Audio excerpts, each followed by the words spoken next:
Gostaria de começar dizendo que nem todos os profissionais de saúde mental são pessoas terríveis. Bons médicos e medicações salvaram minha vida. Também não cresci nos Estados Unidos. Então, se você ver algo nesta história que te faça pensar, não é assim que funciona, tenha em mente que outros países podem ter leis diferentes. Além disso, isso descreve minhas experiências ao ficar em um hospital psiquiátrico. Então prepare-se para gatilhos. Tudo bem, aqui vamos nós. Eu era uma criança problemática. Sou meio problemático em geral. Mas quando eu estava no início da adolescência, especificamente nesta história, eu tinha 14 anos. Eu estava me cortando, suicida e recusando a ir à escola. Então fui colocado em uma lista de espera para um hospital psiquiátrico infantil. Sei agora que o fato de estar nessa lista de espera por quase meio ano deveria ter sido o primeiro sinal de alerta. Na época, gostava de estar em licença médica da escola, o que basicamente significava que eu podia jogar The Sims até às 6 da manhã por 5 meses seguidos. Mas quando tive que arrumar minhas coisas para realmente ir ao hospital, é claro que eu não queria ir. Eu queria receber ajuda, não me entenda mal, mas a ideia de ficar longe de casa por 6 semanas, que é o tempo padrão que levam para analisar e observar você para dar um diagnóstico, após o qual você pode optar por seguir o tratamento, me assustava. Cheguei ao hospital chorando, minha mãe carregando minha mala para mim. As enfermeiras notaram que eu obviamente não queria ficar. "Você está aqui por vontade própria?" perguntou meu médico. Eu balancei a cabeça. Eles apenas encolheram os ombros, dizendo que poderiam obter uma decisão judicial me forçando a ficar lá. Nunca cheguei a falar com um juiz. Nunca tive a chance de me defender ou explicar-me. E pelo que sei, meus pais também não conversaram com um juiz. Um juiz passou rapidamente pela minha história médica e depois assinou um pedaço de papel que me obrigava a ficar neste inferno por 6 semanas.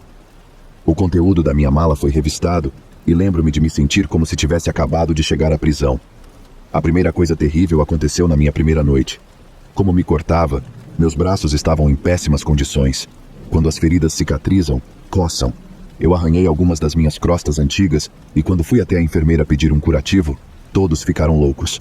Aos olhos deles, eu tinha me machucado de propósito. O que eles não podiam provar, mas ok. Então, o que você faz quando uma paciente mental de 14 anos se machuca? Falar com ela? Tentar ajudar? Não. Eles tiram todas as suas joias, um colar da minha mãe e uma pulseira do meu ex, por quem na época ainda tinha sentimentos muito fortes, e a mandam para a sala de castigo, por 24 horas.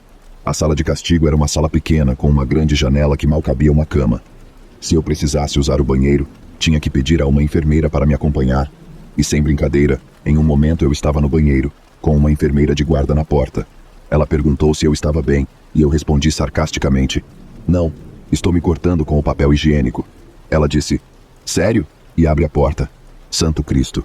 Todas as minhas roupas, incluindo roupa íntima e pijamas, foram tiradas do meu quarto e mantidas no escritório da frente pelo tempo que fiquei na sala de castigo. Então, sempre que eu precisava de roupas, tinha que ir até o escritório da frente para pedir. Mas além de ter que pedir roupas e idas ao banheiro, eu fui completamente deixada sozinha naquela sala. Ninguém nunca veio me verificar. Sair da sala de castigo também não foi muito melhor. Nas primeiras 2 semanas, tive problemas estomacais horríveis. Eu me levantava várias vezes à noite para usar o banheiro, que aliás não havia no seu quarto. Você tinha que andar até o banheiro pelo corredor.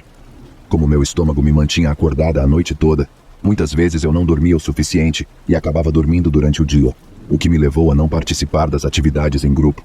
E em vez de, sei lá, me acordar, me repreenderam, e cito: "Se eu ficasse acordada a noite toda, perambulando pelos corredores, também estaria cansada. O que você quer que eu apenas suje a cama ou..."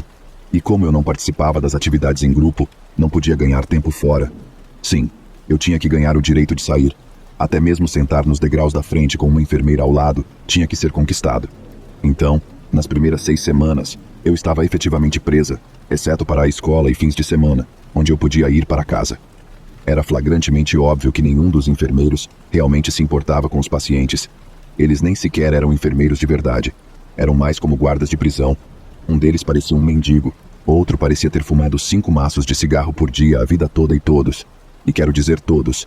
Eles eram fumantes. Cada segundo livre que tinham era usado para fumar. Bem na porta também, com as portas abertas, para que todas as outras crianças que estavam atualmente passando por abstinência de nicotina pudessem sentir o cheiro da fumaça do cigarro. Vi uma enfermeira de verdade uma vez por semana. Ela principalmente verificava se havia automutilação. Uma vez, me machuquei em casa durante o fim de semana. Eu disse a ela que meu coelho de estimação fez isso. e ela acreditou em mim. Dentro de 6 semanas de estadia no hospital psiquiátrico, vi um psiquiatra míseras 2 vezes. Uma vez para uma introdução geral e outra para um teste de QI. E mencionei que você podia ter um barbeador no chuveiro?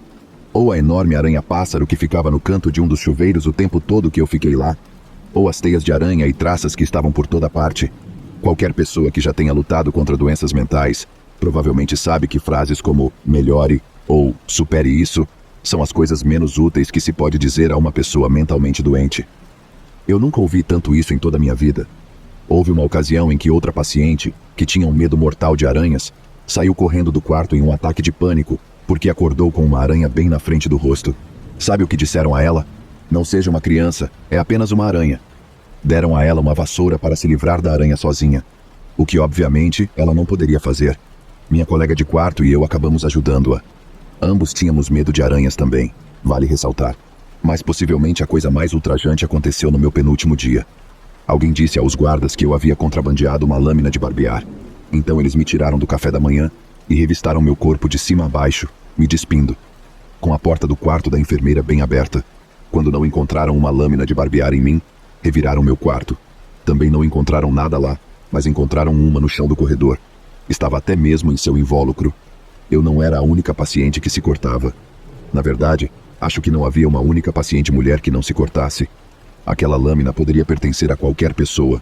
Eles não tinham prova de que era minha, mas é claro que foi considerada minha. E apesar de eu não ter nenhum corte novo no braço, fui jogada na sala de castigo por mais 24 horas. Literalmente, minhas últimas 24 horas.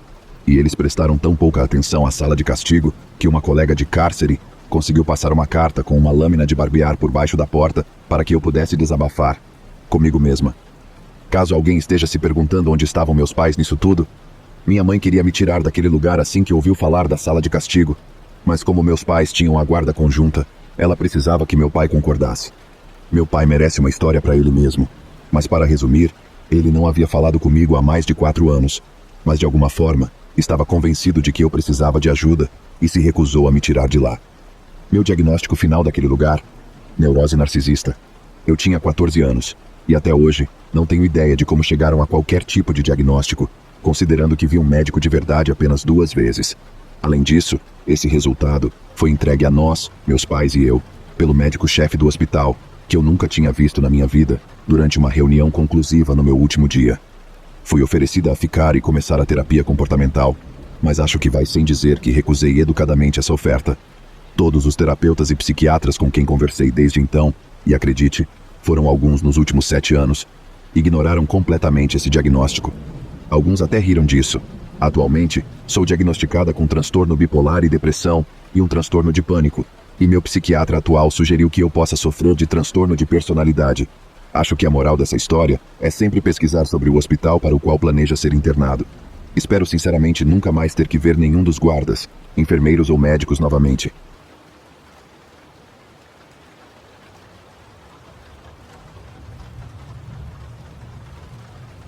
Esta é uma história sobre a qual eu realmente quero falar, para garantir que todos sejam cautelosos e mantenham a cabeça fria o tempo todo.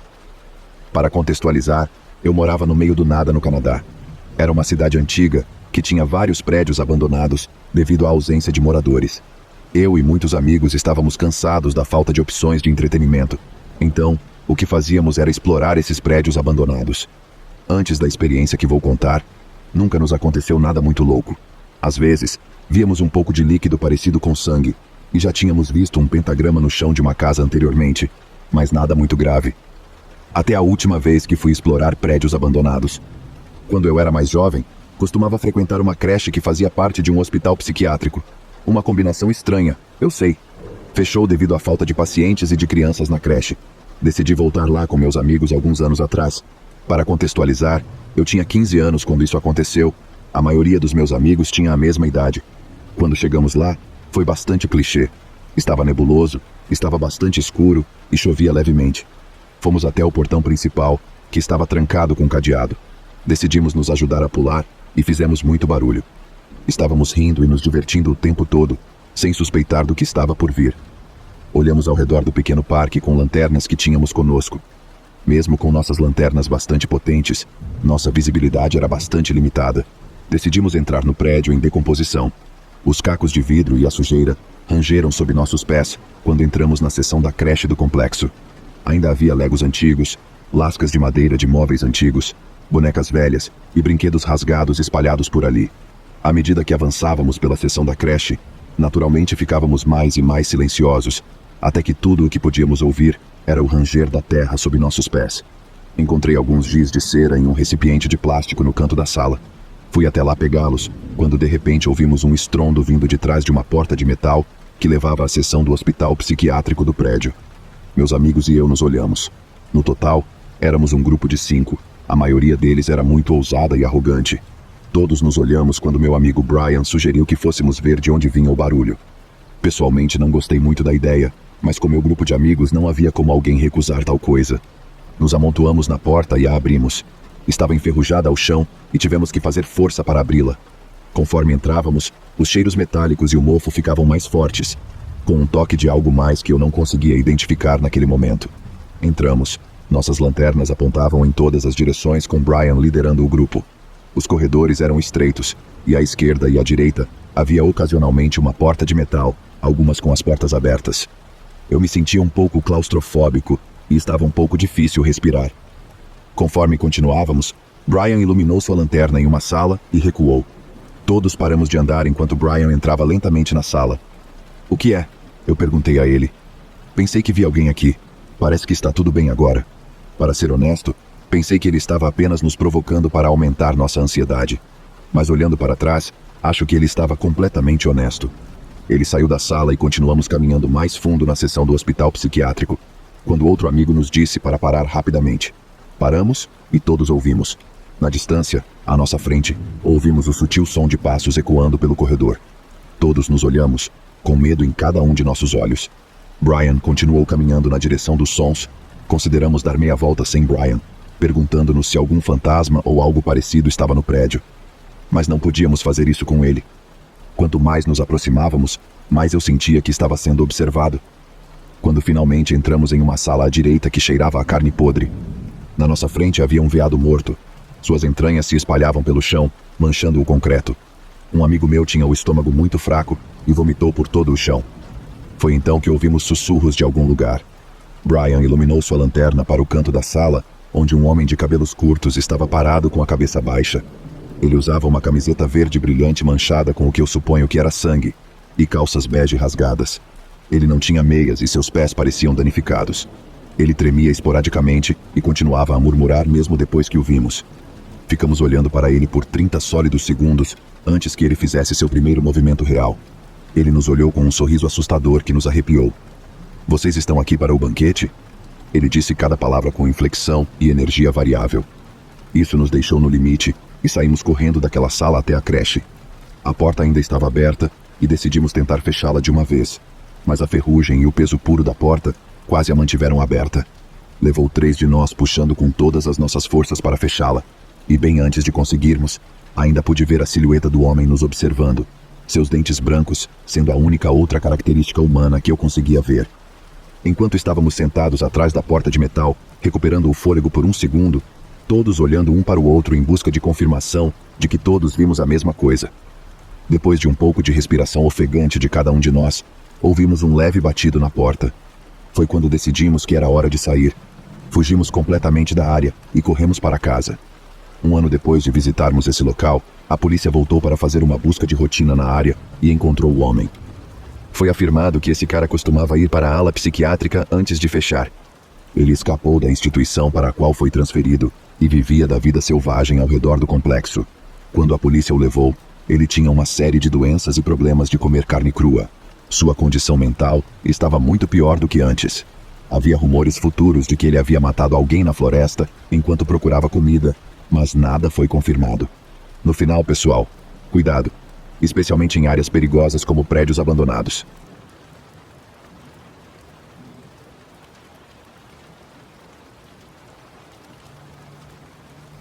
Este incidente aconteceu em 2014, quando fui internada em um hospital psiquiátrico após uma tentativa de suicídio. Um pouco de contexto. Sou do sexo feminino e tinha 19 anos na época. Estava passando por 3 anos de medicação para transtorno bipolar. enquanto lidava com o pico do abuso de substâncias, facilitado pelo meu primeiro ano na faculdade e toda a nova liberdade adulta. Em uma noite, tive um grande episódio mental e fui internada pela primeira vez na ala adulta. Anteriormente, só havia sido internada na ala de menores durante a adolescência por episódios semelhantes. Dentro dessa unidade, era necessário dividir o quarto com pessoas do mesmo sexo, mas não nos davam nenhuma introdução adequada. O hospital como um todo não era gerenciado de forma eficaz, e nenhum dos enfermeiros ou médicos parecia se importar além de prescrever medicamentos e nos tirar de lá. Fui levada para o quarto em que ficaria, e a enfermeira apenas disse para a outra mulher no quarto: "Esta é sua nova colega de quarto." E saiu. A mulher parecia ter entre 40 e 50 anos, era hispânica e um pouco mais alta que eu. Ela não tirava os olhos do chão à sua frente, e não disse uma palavra, ou se moveu quando eu disse oi. Notei que ela tinha uma tatuagem de uma versão de desenho animado do clássico Diabo Vermelho, mas como um bebê. Eu decidi apenas deixá-la quieta e ficar na minha área do quarto. A primeira noite transcorreu como normalmente acontece em um hospital psiquiátrico, com um grupo noturno, e minha colega de quarto, mais uma vez, se recusou a compartilhar qualquer coisa, apenas olhando para o chão e mal se movendo. Enquanto todos estavam se alinhando para receber sua medicação antes de dormir, a ala do outro lado começou a bater no vidro da porta e gritar. Um rapaz estava sorrindo, enquanto batia a cabeça careca contra a parte de vidro da janela, enquanto os rapazes atrás dele gritavam e pulavam. Parecia que eles quase iam quebrar a porta, mas os enfermeiros chegaram e os levaram embora, com seus gritos ainda ecoando pelos corredores. Já havia estado em hospitais psiquiátricos antes, e não fiquei surpresa com comportamentos fora do comum, como gritos ou brigas começando, mas isso foi completamente diferente para mim. Eu estava com adultos perturbados agora, pessoas que tinham anos de doença deteriorando suas mentes, não mais crianças pequenas zangadas. Na verdade, senti medo pela primeira vez por causa do alto nível de imprevisibilidade dessas pessoas. Eu sabia que não estava bem da cabeça, mas até essas pessoas me deixaram ansiosa e tornaram difícil conseguir qualquer descanso naquela noite. Você conhece aquela sensação de estar acordado, mas ainda não abriu os olhos? O momento em que você está quase acordando e tudo está embaçado. Foi nesse estado de consciência que me encontrei mais tarde naquela noite. Senti como se estivesse acordando, mas como se algo estivesse me acordando e ainda estava com sono. Então não abri os olhos. Quanto mais eu voltava à consciência, mais sentia pressão na testa e conseguia sentir o suor pingando no meu rosto. Abri os olhos para encontrar minha colega de quarto de pé sobre minha cama, olhando nos meus olhos com uma mão na minha testa e a outra em um punho cerrado sobre o peito, enquanto falava em uma língua que eu presumo ser da Bíblia. Olhei nos olhos dela e estavam vazios e sem emoção. Ela continuou falando mais rápido e ficando mais alta. Eu estava paralisada neste momento, não sabendo o que fazer ou o que ela faria se eu gritasse ou me mexesse. Éramos só nós no quarto, e a estação de enfermagem estava no final do corredor. Ela começou a limpar o suor da minha testa, enquanto ainda falava rápido e errático, e eu não tinha certeza do que ela estava fazendo ou planejava fazer em seguida. Ela então colocou as duas mãos na minha testa e neste momento estava gritando enquanto me sacudia, mas pouco antes uma enfermeira entrou e atirou de cima de mim. A enfermeira parecia mais irritada por ter que se levantar e fazer seu trabalho do que preocupada com como eu estava me sentindo. Ela escoltou a mulher para fora e disse para não me preocupar e apenas voltar a dormir. Não sei como, mas consegui voltar a dormir. Presumo que ela tenha sido transferida para a ala mais grave, porque não a vi novamente no dia seguinte, e felizmente consegui sair mais tarde naquele dia. Este incidente, desde então, tem sido um lembrete para mim de nunca mais voltar e de gerenciar meu bem-estar mental, porque, embora eu tenha problemas, poderia estar em um estado de espírito muito pior. Ainda acordo algumas noites com ansiedade persistente e tenho que me acalmar para voltar a dormir. Nunca quero voltar a uma ala na minha vida para experimentar isso novamente, ou algo muito pior.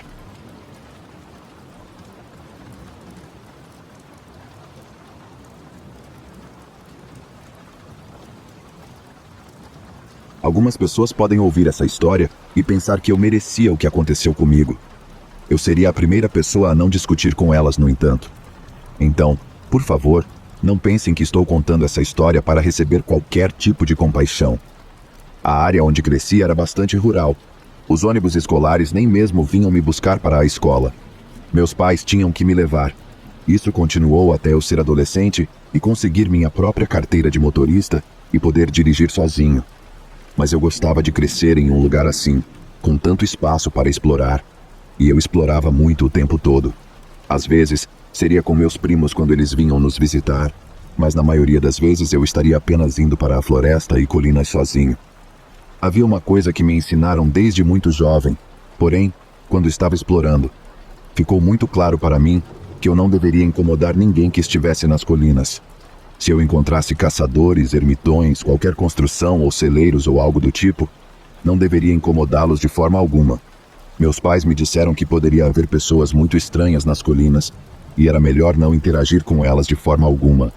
Eu sempre segui essa regra porque na verdade tinha alguns membros da família que levavam vidas extremamente rurais. Isso incluía um tio meu que construiu uma cabana muito pequena de compensado e morava lá o ano todo, caçando sua própria comida e coisas do tipo. Eu só o vi uma vez de vez em quando enquanto crescia, mas ele não era o tipo de pessoa com quem você gostaria de se encontrar no meio do nada. Algumas vezes, quando eu tinha saído para fazer trilhas, vi uma cabana antiga em um vale distante da minha casa. Eu sempre tive curiosidade de descer até a cabana e dar uma olhada, mas sabia que isso era uma ideia muito ruim e ia contra o que me ensinaram sobre sair pela floresta. Então, eu realmente nunca desci até aquele vale para olhar mais de perto. Eu sempre ia em uma direção diferente ou, se estava com meus primos, nem ia por aquela área. Quando eu tinha 14 anos, porém, minha curiosidade finalmente começou a me dominar. Agora, embora eu não tivesse saído com um plano de ir e verificar a cabana naquele dia, eu estava fazendo trilhas naquela direção. Eu nem mesmo estava pensando na cabana, mas no momento em que a vi, minha curiosidade realmente foi despertada. Não demorou muito para eu decidir que queria descer e dar uma olhada por ali. Olhando para a cabana, mesmo de longe, foi o que mudou minha mente. Eu nunca tinha visto nada que me indicasse que não era um prédio abandonado. Eu já tinha encontrado outros prédios abandonados antes, alguns muito mais óbvios do que a cabana. A maioria deles estava desmoronada e não era interessante. Mas a cabana era interessante para mim, não apenas porque era uma cabana na floresta, e quem não tem curiosidade sobre uma cabana na floresta, mas também porque ainda estava principalmente intacta. Decidi ir e verificá-la. Comecei a descer a colina lentamente, me perguntando se isso era uma má ideia ou não. Claro, o nervosismo de fazer algo que sabia que não deveria estar fazendo era um pouco avassalador. À medida que me aproximava da cabana, ainda não via nada que indicasse que o lugar não estava abandonado. Então, eu estava esperando poder encontrar uma maneira de entrar e até mesmo explorá-la. Eu não esperava encontrar o livro dos mortos ou algo assim, mas o prédio era obviamente muito antigo e poderia haver algo interessante lá dentro. Eu tive uma visão melhor da cabana do que jamais tivera antes. Havia uma varanda do lado oposto que eu nunca tinha visto antes, mas estava bastante destruída. Havia musgo cobrindo grandes partes da cabana e a maior parte da madeira tinha adquirido uma estranha cor acinzentada e esverdeada. Também cheirava estranhamente e meio desagradável, embora eu não conseguisse identificar o cheiro. Eu estava absolutamente convencido, sem sombra de dúvida, de que o lugar tinha que estar abandonado. Ainda assim, eu estava um pouco nervoso quando subi os degraus da varanda. Tudo estava quieto, e como o velho clichê, pensei que estava muito quieto. Nem mesmo havia muitos ruídos de animais, o que era raro para a área onde vivíamos. Contudo, eu poderia apenas estar bloqueando esses sons, porque estava tão fascinado com a cabana. Cheguei à porta da cabana, ouvindo a madeira ranger sob meus pés. Chegando à porta, eu estava ficando mais nervoso. Em algum nível, eu esperava que a porta estivesse trancada ou que estivesse emperrada, qualquer coisa que tornasse difícil para mim entrar. Então, eu poderia simplesmente desistir e ir para casa. No entanto, quando estendi a mão e tentei abrir a porta, ela não estava trancada de forma alguma. Na verdade, consegui empurrar a porta com muita facilidade. Ao olhar para dentro da cabana, estava absolutamente convencido de que ninguém poderia estar morando ali. Estava bastante desagradável por dentro. Era muito parecido com o exterior. Tudo estava mofado, e havia musgo crescendo por todo o lado dentro também. Parecia que ninguém tinha entrado no lugar há muito tempo. Tudo isso me fez sentir muito melhor sobre estar invadindo o lugar. Deixei a porta aberta atrás de mim enquanto entrava para explorar o prédio. Havia alguns móveis primitivos e realmente antigos na sala da frente, mas nada que eu estivesse interessado em tocar realmente. Havia alguns livros antigos em cima de uma mesa, mas eles estavam tão destruídos pelos elementos que eu não iria tocá-los também. Era um prédio antigo, e fiquei surpresa que tivesse mais de um cômodo. Havia uma porta, que eu imaginava levar para um quarto ou um armário. Decidi que já tinha chegado tão longe que poderia muito bem abrir a porta e ver o que havia atrás dela. Fui até a porta e comecei a abri-la lentamente. Quando a abri totalmente, notei que era um cômodo completamente diferente. Era como um quarto, com alguns móveis antigos dentro dele. Eles eram tão antigos e decrépitos quanto o resto da cabana, e os móveis eram. Foi então que percebi algum movimento no que era a cama. Eu não tinha pensado que fosse possível e não tinha notado isso a princípio, mas havia alguém deitado na cama. Eles se misturavam com o musgo, a decadência e a sujeira e pareciam fazer parte dos móveis a princípio. Quando ele se levantou, percebi que era um homem mais velho e que ele devia estar dormindo na cama, e minha presença na cabana deve tê-lo acordado. Ele parecia perplexo no início, mas isso não durou muito. O homem começou a gritar comigo em uma espécie de balbúrdia. Tudo o que eu consegui entender foram algumas palavras, mas eram palavras que definitivamente mostravam que ele não estava feliz com a minha presença ali. O homem pegou uma arma no chão do quarto. Eu não tinha notado que estava ali até que ele pegou, mas o reconheci imediatamente e soube que precisava sair da cabana o mais rápido possível.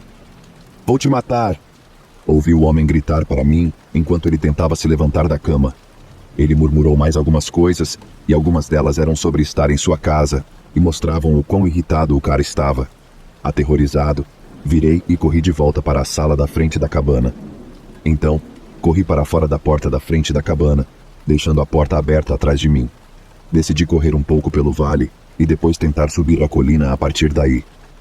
Enquanto eu estava indo, ouvi um tiro. Eu estava tão aterrorizado com isso que simplesmente caí no chão. Não fui atingido por nada, mas isso não foi o suficiente para me impedir de ficar assustado. Olhei para trás e vi o homem parado do lado de fora da cabana, mas ele não parecia estar me perseguindo. Tive que rastejar para longe, não dando ao homem outra chance de me atingir. Não ouvi mais tiros. Isso me fez acreditar que o cara só estava tentando me assustar, mas eu não podia ter certeza. Ele estava bastante decrépito, então ele poderia ter sido apenas um atirador muito ruim. Tive que me levantar, mas tentar me manter abaixado também e subir a colina. Eu tinha certeza de que o homem não estava vindo atrás de mim, então me senti mais seguro quando consegui escapar. Não sei qual é a situação da cabana. Nunca cheguei perto do lugar novamente. Também me certifiquei de sempre evitar outros na floresta. Esta não é uma história muito longa e provavelmente não é muito satisfatória, mas foi bastante assustadora para mim quando aconteceu. Inferno, ainda me dá calafrios quando lembro disso.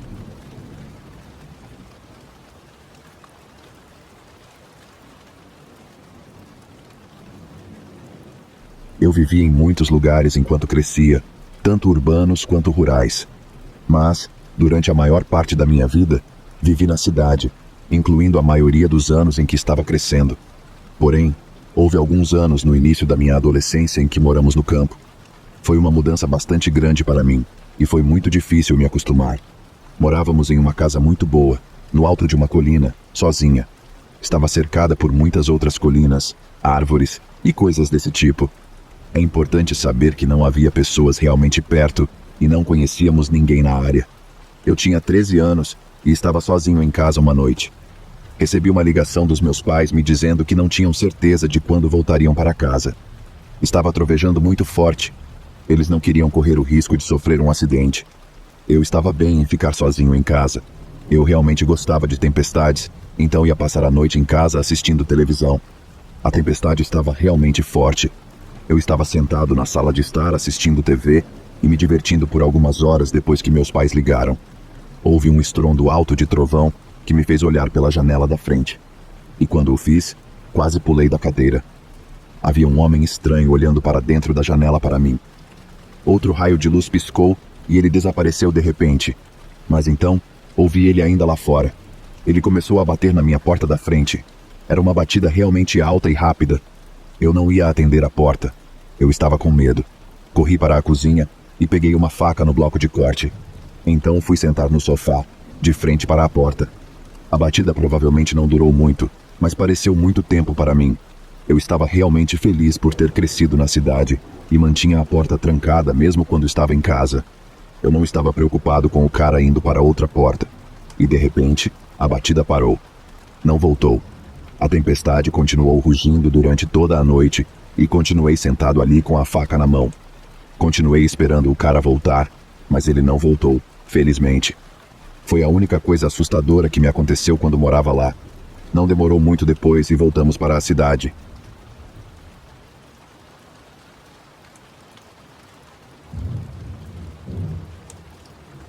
Eu não moro na cidade, mas sim no lado de uma colina nos arredores da cidade. Há uma academia na cidade, e a colina fica atrás dela. Há algumas casas na colina também, não muito próximas umas das outras. Minha casa fica no topo da colina. Eu moro sozinho. Alugo a casa do proprietário há cerca de 10 anos e continuei morando aqui depois que esse incidente aconteceu. A razão pela qual mencionei a academia é porque eu tinha uma associação lá. Além disso, a academia ficava aberta 24 horas, o que admito parecia estranho para uma cidade pequena. Mas a melhor parte disso era que eu podia malhar à noite, quando ninguém mais estaria na academia. Eu sempre preferi malhar sozinho e sempre fui uma pessoa noturna, então era perfeito para mim. E na maior parte do tempo, nunca tive nenhum problema com isso. Não só isso aconteceu no meio da noite, mas também aconteceu durante o feriado de Natal. Então, estava muito frio lá fora. As pessoas que vivem nesta área estão mais acostumadas com o clima quente ao longo do ano, então tendiam a ficar mais dentro de casa durante esse período do que durante o resto do ano. Normalmente, eu teria ido para a academia por volta das 11h30, para chegar lá um pouco depois da meia-noite. Eu nunca aprendi a dirigir, ainda não aprendi até hoje, então eu ia a pé para a academia. Nesta noite, porém, acabei saindo um pouco tarde. Não tenho certeza do motivo, mas provavelmente havia algo na internet que me chamou a atenção e me impediu de sair no horário. Isso não era incomum para mim. Não havia luzes ao longo da estrada na colina. No máximo, uma das poucas casas lá em cima poderia ter as luzes da varanda acesas. Caso contrário, a caminhada era muito escura. Contudo, eu já tinha feito o percurso muitas vezes, então era algo natural para mim. Mas desta vez foi ainda diferente, porque estava nevando lá fora. Isso de alguma forma tornava mais escuro, se você entende o que quero dizer. É muito mais difícil ver onde você está pisando na neve.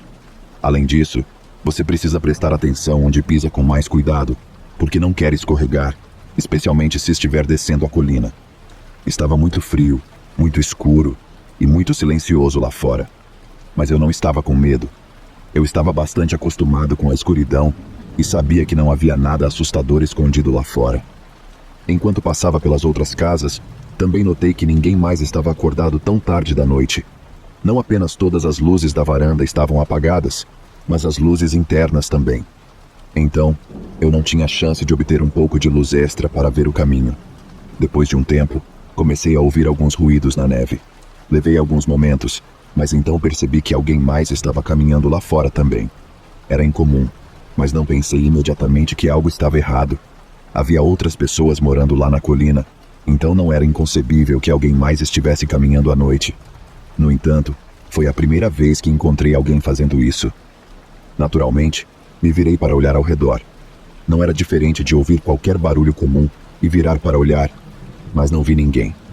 Continuei caminhando o tempo todo e continuei ouvindo alguém mais caminhando, mas toda vez que me virava para ver se havia alguém lá fora, não via ninguém. Estava muito escuro lá fora e a neve caía muito forte para ver qualquer coisa. Não pensei muito sobre isso. Continuei caminhando. Quando estava descendo a colina, o primeiro prédio que você encontra é a academia.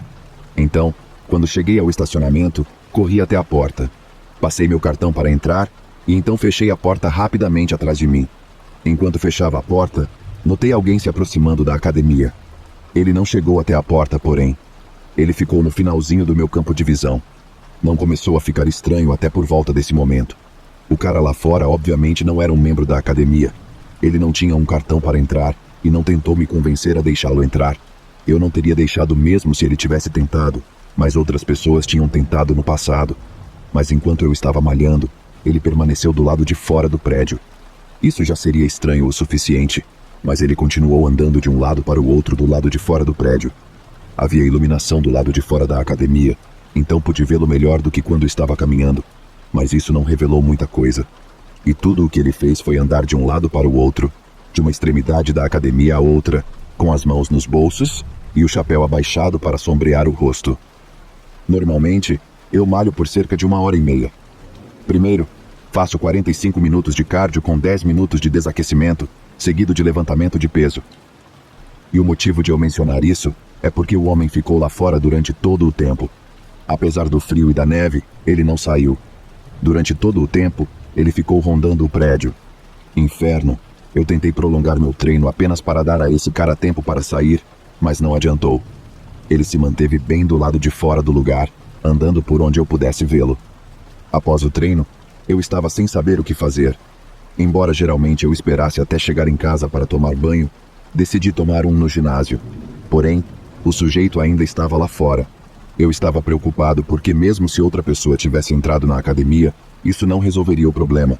Ainda teria que andar para casa. E se essa pessoa me quisesse mal, ainda estaria lá fora. Procurei refúgio em uma das salas de bronzeamento, que tinha portas de madeira pesadas, e tranquei-a por dentro. Incerto do que mais fazer, eventualmente adormeci na cadeira. Acordei abruptamente com o som de batidas na porta. Inicialmente aterrorizado, meu medo só se intensificou quando os ouvi se identificarem como policiais. Quer dizer, se alguém estivesse tentando arrombar, poderiam facilmente mentir sobre serem agentes da lei. Mesmo assim, abri a porta cautelosamente e, de fato, era a polícia. Enquanto eu estava na sala de bronzeamento, alguém havia quebrado a porta de vidro. Assim, quando a polícia chegou, o intruso já havia ido embora. Felizmente, as câmeras de vigilância provaram que não era eu, então não tive problemas. Porém, eles não conseguiram identificar o intruso e queriam saber se eu tinha visto algo. Tive que contar o que tinha visto, embora não tenha sido de grande ajuda, já que não consegui ver bem o sujeito. O incidente me deixou com muito medo de andar à noite por um tempo. Tive que ajustar minha programação e malhar durante o dia. Foi ainda mais inquietante pensar que o intruso poderia ter sido alguém que morava naquela colina. Infelizmente, nunca descobri quem era, e a experiência tornou as coisas difíceis por um bom tempo depois.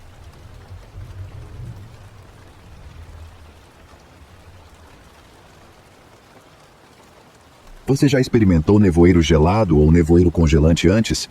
É muito diferente do nevoeiro comum. Também é bastante raro. Tem que estar muito, muito frio e muito, muito úmido lá fora para ocorrer. Mas quando acontece, geralmente é muito mais espesso e mais difícil de enxergar do que o nevoeiro normal. O nevoeiro congelante não é tão ruim quanto o nevoeiro de gelo, já que permanece líquido e não congela completamente.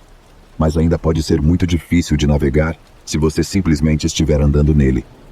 Quando essa história aconteceu, não era tão fácil obter previsões do tempo como agora. Embora a temperatura não flutuasse tanto como parece hoje em dia, ainda ocasionalmente mudava. Então, não era incomum ficar preso em mau tempo simplesmente porque você não havia sido informado. Eu era adolescente quando essa história aconteceu. Eu estava na casa do meu primo e estávamos jogando videogame o dia todo e até tarde da noite. Antes que eu percebesse, era bem tarde e eu sabia que tinha que ir para casa. Nós morávamos no campo, mais ou menos. Morávamos em casas antigas da família que foram passadas de geração em geração, o que é bastante comum no meu país. Isso é costume como o clima frio é muito comum no meu país também. Normalmente, porém, se eu estivesse na casa do meu primo, eu voltaria para casa de bicicleta depois que terminássemos. Nesta noite, porém, eu não me sentia seguro para andar de bicicleta. Foi quando saí pela porta e vi o nevoeiro denso e congelante que não me senti seguro para andar de bicicleta naquilo. Então, decidi que fazia mais sentido caminhar com minha bicicleta para casa. Era bastante improvável que eu encontrasse um carro naquela estrada antiga, mas se um animal saísse na minha frente, eu poderia acertá-lo com minha bicicleta e depois correr o risco de me ferir gravemente. Então, saí para caminhar até minha casa. Deve ter passado da meia-noite, se me lembro corretamente. Não morávamos em uma área densamente arborizada ou algo assim. Seria o que você provavelmente chamaria de terra alta. Era uma área montanhosa que não tinha muita vegetação além de grama e arbustos ocasionais. Também havia muito poucas casas por perto. Você podia olhar para fora pela terra alta durante o dia e provavelmente não ver nenhuma casa. Então, basicamente era uma área muito deserta e tranquila. Não havia muito que eu pudesse ver enquanto caminhava. A lua não estava particularmente brilhante naquela noite, pelo que pude perceber. Então, eu só podia ver até certo ponto enquanto caminhava, o que era completamente diferente do normal. Nunca tinha ficado nervoso ao caminhar para casa no escuro, mas havia algo naquele nevoeiro e naquela noite. Não tenho certeza se eram os sons ou a falta de som no ar, a falta de visuais, ou talvez algum outro sentido além desses, mas algo simplesmente não parecia muito bom. Eu já tinha caminhado quando minha bicicleta estava quebrada, mas não tinha certeza de quanto tempo levava para fazer isso. Eu estava tão acostumado a andar de bicicleta o tempo todo, mas naquela noite, tudo parecia estar em câmera lenta. A atmosfera era tão estranha. Estava silencioso, escuro e muito frio lá fora. Eu quase podia sentir o nevoeiro em mim e comecei a me perguntar quão frio teria que ficar para se transformar em cristais de gelo. Eu já tinha experimentado antes e teria tornado a caminhada ainda mais difícil. Eu estava andando pelo lado da estrada, que tinha congelado bastante também. Era outra boa razão para não ter andado de bicicleta naquela noite. Na escuridão e no silêncio, de repente ouvi um som. Vinha da minha frente, mas porque estava tão silencioso lá fora, não conseguia dizer a que distância estava. O som definitivamente era de alguém mais caminhando na estrada também. Normalmente, se eu visse alguém caminhando pela estrada, não daria muita importância. Mesmo tarde da noite, eu lhes daria um aceno assim que os visse. Mas não sei se era simplesmente por causa da atmosfera ou de algo mais, mas me senti realmente estranho naquela noite. Eu não tinha motivo real para sentir medo ou apreensão, mas comecei a sentir. Eu conseguia ouvir os passos ficando cada vez mais altos enquanto o outro caminhante e eu nos aproximávamos um do outro. Senti-me cada vez mais nervoso, provavelmente porque ainda não conseguia ver ninguém. Piscava frequentemente na escuridão para ver se conseguia distinguir alguém vindo em minha direção. No entanto, até então, não tinha conseguido ver nada. Então, algo estranho aconteceu. Eu tinha ouvido os passos por um bom tempo naquele ponto e de repente eles pararam. Pensei inicialmente que quem estava caminhando em minha direção devia ter parado por um momento. Ainda assim, enquanto caminhava para a frente, não encontrei ninguém e não ouvi os passos recomeçarem. Honestamente, fiquei apenas confuso e continuei pensando que estava prestes a encontrar alguém. Tentei esquecer isso e continuar meu caminho. Eu só queria chegar em casa o mais rápido possível. Eu queria sair da atmosfera sinistra e voltar para minha cama. A noite tinha sido simplesmente muito estranha. Não tenho certeza de quanto tempo passou sem que eu ouvisse nada. Realmente estava morto lá fora. Eu quase comecei a desejar ouvir os passos e o som da caminhada voltar. Pareceu que logo depois de pensar isso, na verdade ouvi um som de batida, passos na estrada bem atrás de mim. Antes que eu tivesse a chance de reagir, senti algo tocar meu ombro. Pulei para frente a princípio, quase deixando minha bicicleta cair no chão. Apesar disso, consegui me virar e ver algo que não esperava. Vi um braço humano estendido em minha direção na névoa. Porém, a névoa estava tão densa que era tudo o que eu conseguia ver. Quem quer que pertencesse ao braço estava completamente envolto na névoa. Não tive muito tempo para pensar. Só tive tempo para reagir. E assim, fiz algo que não esperava fazer. Pulei imediatamente na minha bicicleta. Mesmo com quase nenhuma visibilidade e a estrada escorregadia, não me importei. Apenas comecei a pedalar o mais rápido que pude, correndo para chegar em casa. Não esperei por nada, não olhei para trás, nenhuma vez. Apenas continuei pedalando com força até chegar em casa. Quando cheguei em casa, deixei minha bicicleta na porta e entrei. Tranquei a porta e corri para o meu quarto, trancando também aquela porta. Só quando estava na minha cama é que tive alguns momentos para juntar tudo na minha mente. Quem quer que estivesse caminhando em minha direção na estrada, obviamente tinha saído da estrada em algum momento. Eles mantiveram distância, apareceram por trás e tentaram me agarrar por trás. Só podia presumir que suas intenções não eram boas, ou porque teriam se esgueirado assim ao meu redor.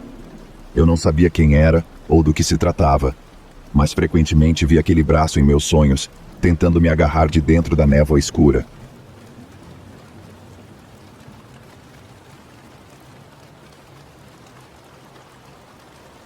Sempre fui deixado com muita responsabilidade quando era criança. Eu era o mais velho de 4 filhos, e mesmo desde muito jovem, tive que ser responsável por todos os meus irmãos. Eu estava cuidando deles quando ainda era jovem demais para eu mesmo precisar de uma babá.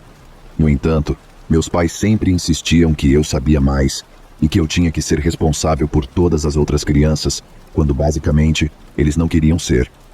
Morávamos em uma casa antiga nas colinas durante toda a minha infância. Tínhamos um carro que tínhamos há anos e anos que me lembro. Era velho e provavelmente não era o melhor veículo para dirigir em mau tempo. Se meus pais estivessem fora, Nem sempre voltariam para casa se o tempo estivesse muito ruim. Então, não era incomum que eu ficasse em casa sozinho com as outras crianças durante a noite às vezes. Isso aconteceu em um inverno quando eu tinha cerca de 12 anos. Meus pais tinham ido para a casa de alguns parentes para sair, beber e fazer esse tipo de coisa. Não consigo me lembrar de quem era, mas isso não importa. Isso era algo que os adultos da minha família faziam todos os fins de semana, antes de dirigir para casa, provavelmente bêbados. Eu estava em casa com as outras crianças e tive que preparar o jantar para elas e mantê-las entretidas. Felizmente, era uma sexta-feira à noite, então não precisava me preocupar em colocá-las na cama muito cedo. As crianças gostavam de ficar acordadas até tarde na sexta-feira à noite e assistir Johnny Carson antes de dormir. Meus pais não estavam em casa quando o ônibus escolar nos deixou. Havia um bilhete na geladeira para entrar em contato com a família Mix, lá em cima na rua, se algo acontecesse. Eles estavam um pouco longe de nós, então realmente nunca os contatamos por qualquer motivo. Como mencionei antes, eu deveria saber mais e, portanto, ser capaz de cuidar de todos os outros, não importa o que acontecesse. Começou a nevar logo depois de chegarmos em casa. Parecia leve no início, e como se talvez não fosse continuar, mas eu estava completamente errado sobre isso. A neve começou a cair com bastante intensidade e definitivamente estava se juntando e começando a se acumular rapidamente. Não demorou muito até eu receber uma ligação dos pais, nos avisando que ficariam na casa do parente durante a noite. Eles estavam bebendo demais, e seria ainda mais perigoso do que o normal dirigir por lá. Sem problemas. Eu já estava esperando que isso acontecesse mesmo. Coloquei as duas crianças mais novas na cama depois do Johnny Carson e deixei meu irmão de 10 anos ficar acordado comigo. Eu não queria ficar sozinho, e ele e eu sempre nos dávamos muito bem. E não sei se isso é apenas em retrospecto devido ao que mais aconteceu naquela noite, mas me lembro de me sentir muito arrepiado por algum motivo, e era mais fácil ter alguém acordado comigo. Eu continuei me levantando para verificar o tempo. A janela da frente dava para o quintal, mas era difícil ver muito olhando para fora. Tínhamos uma luz na varanda da frente, que sempre tínhamos que deixar acesa quando estávamos sozinhos em casa, mas a neve estava tão grossa que não conseguíamos ver muito longe dali. A neve era muito densa. Era bem tarde, e meu irmão e eu estávamos acordados mais tarde do que normalmente tentaríamos ficar acordados. Havia alguns especiais de Natal na TV, e embora a recepção na TV não fosse tão boa, não era algo que percebíamos naquela época. Todo o sinal de TV lá fora no campo tinha uma recepção muito ruim. De repente, do nada, ouvimos um barulho alto. O sofá em que estávamos sentados estava encostado na mesma parede da janela. Então, tivemos que nos virar para ver que a janela tinha sido arrombada. Mas a parte mais assustadora foi que percebemos que um braço estava passando pela janela quebrada. Isso nos aterrorizou e nós dois pulamos do sofá. Meu irmãozinho pulou e saiu correndo do quarto mais rápido do que eu poderia imaginar. Eu não podia culpá-lo, porém. Eu tinha 12 anos e estava aterrorizado, então eu podia imaginar o quão assustado um garoto de 10 anos poderia estar. Mas ele também foi muito mais rápido do que eu para sair do quarto o mais rápido possível. Levantei-me do sofá, olhando para trás, para a janela, e pensando no que poderia fazer, vi um cara que não reconhecia olhando para dentro da janela. Ele me viu parado lá e pareceu surpreso ao me ver. Olhando para trás, acho que talvez ele pensasse que não havia ninguém em casa por não haver nenhum veículo na entrada. Não fazia sentido que ele estivesse tentando roubar uma casa no meio do nada, porém. Pelo menos, não fazia sentido para mim na época. Se ele fosse um ladrão, acho que é possível que ele soubesse que levaria muito mais tempo para a polícia chegar. Meu irmãozinho correu imediatamente para o quarto com a arma do meu pai, me surpreendendo porque eu pensei que ele não voltaria. Todos nós fomos ensinados a atirar desde muito jovens, então acho que consigo entender por que ele foi atrás da arma. Mas pensei que ele estaria se escondendo debaixo da cama ou no armário. O sujeito parado na janela viu a arma e imediatamente recuou. Corri até a porta e olhei para fora. Embora fosse difícil ver o que estava acontecendo devido à pesada neve que caía, inicialmente consegui ver o homem recuando para dentro dela, mas só levou alguns momentos antes que ele estivesse completamente perdido na torrente da neve que caía. Fizemos o nosso melhor para cobrir a janela, mas estávamos principalmente preocupados com a possibilidade de o homem voltar ou ir para outra entrada. Meu irmão e eu passamos para verificar se todas as portas e janelas estavam trancadas.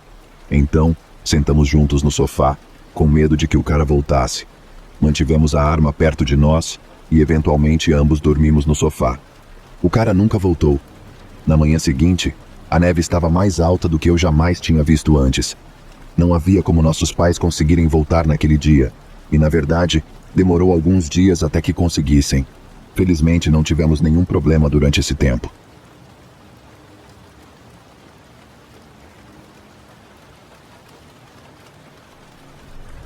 Minha mãe era meio louca quando eu estava crescendo, embora eu não tenha percebido na época.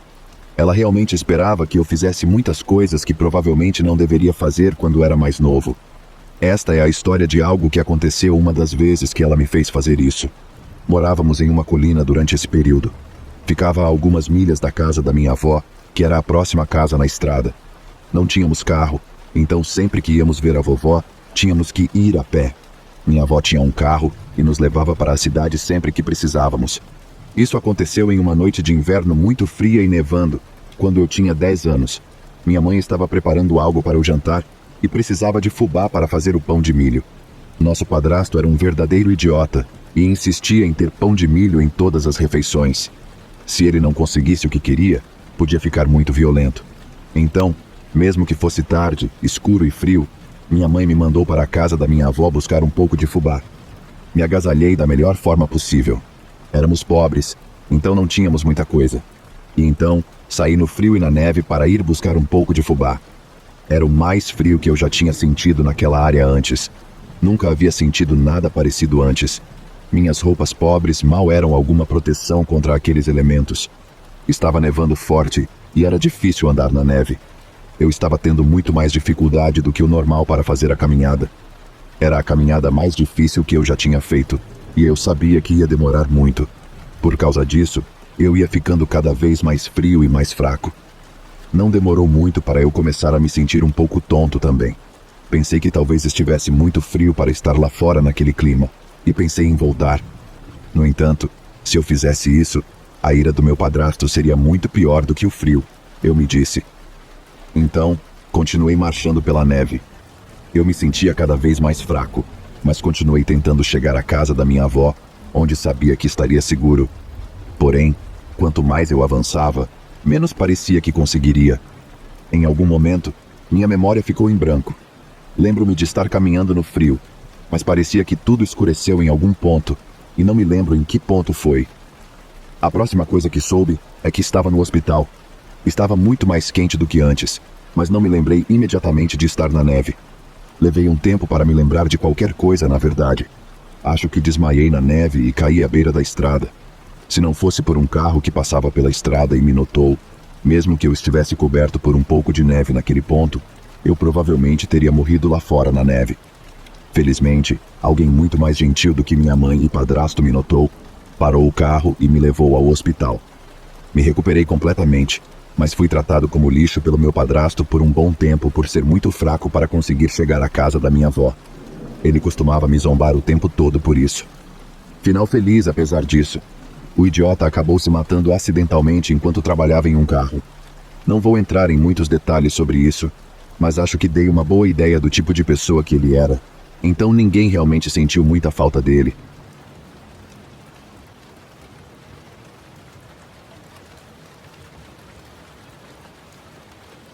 Eu costumava trabalhar em uma locadora de vídeos em Los Angeles nos anos 90.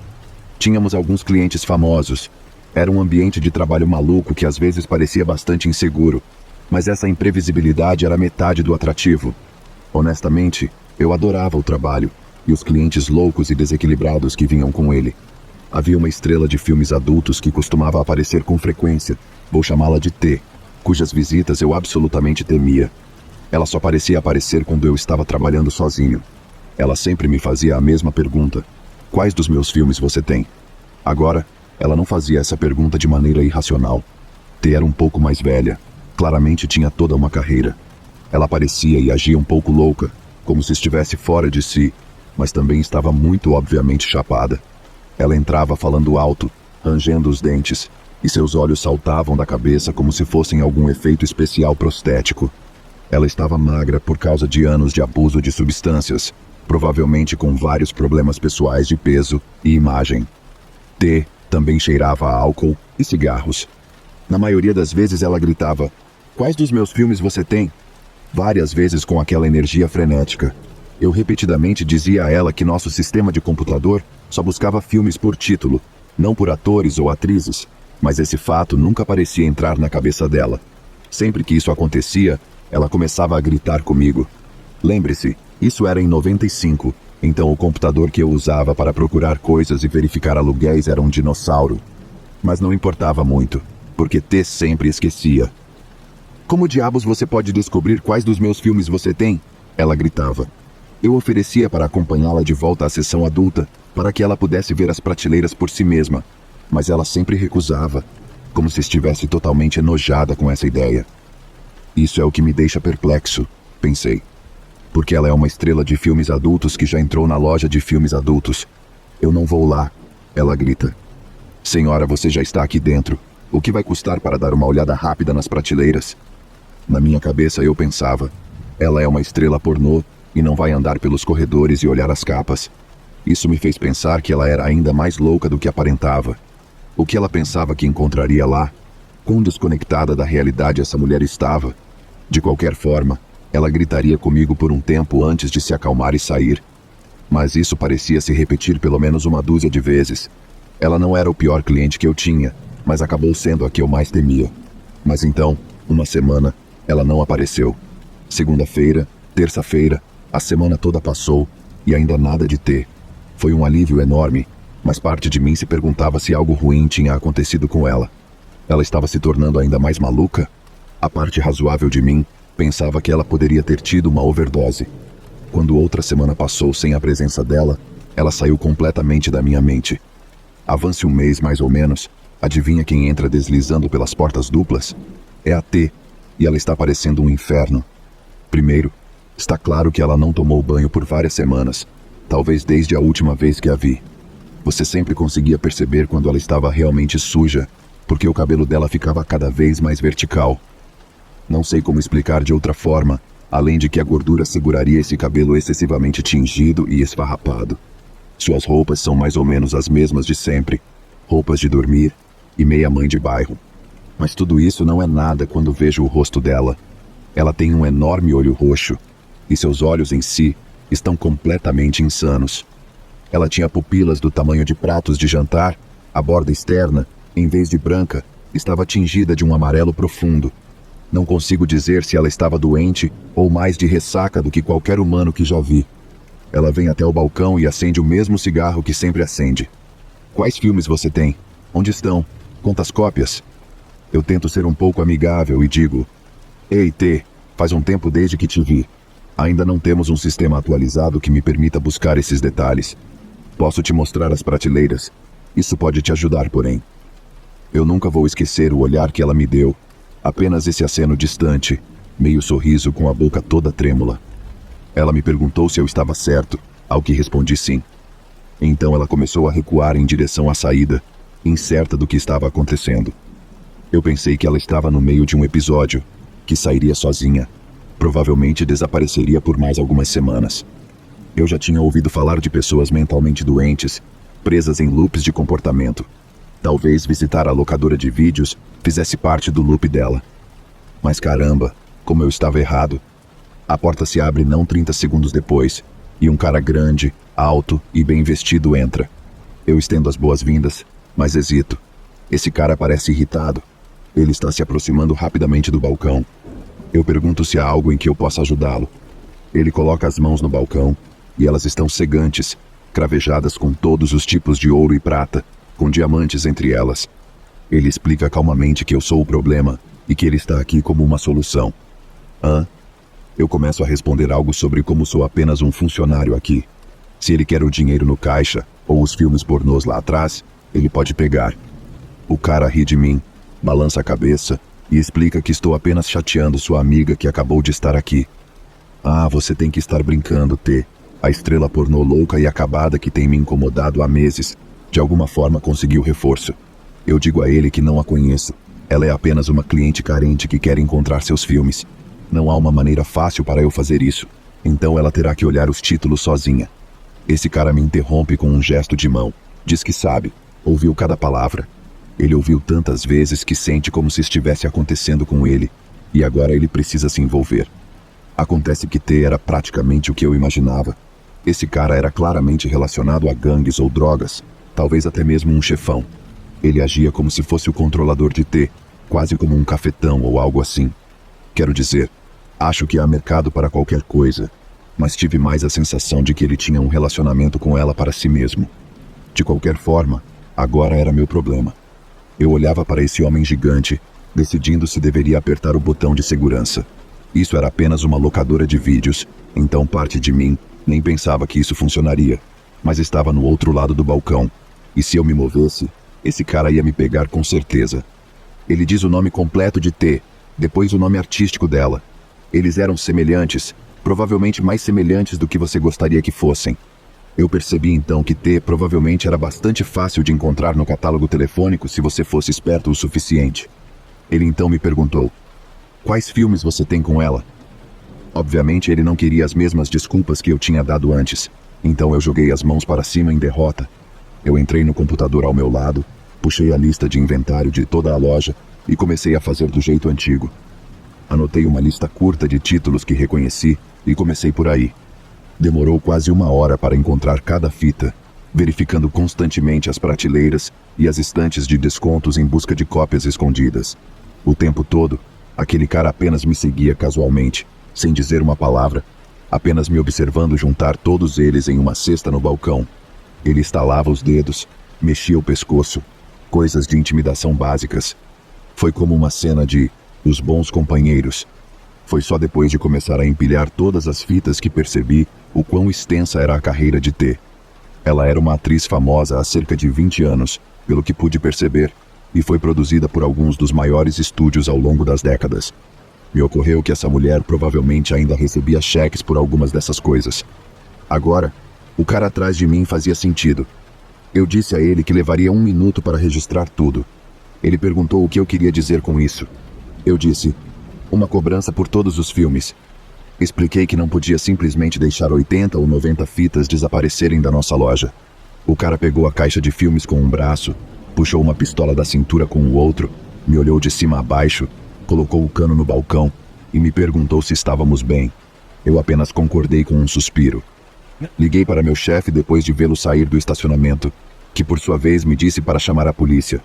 Ambos apareceram 20 minutos depois.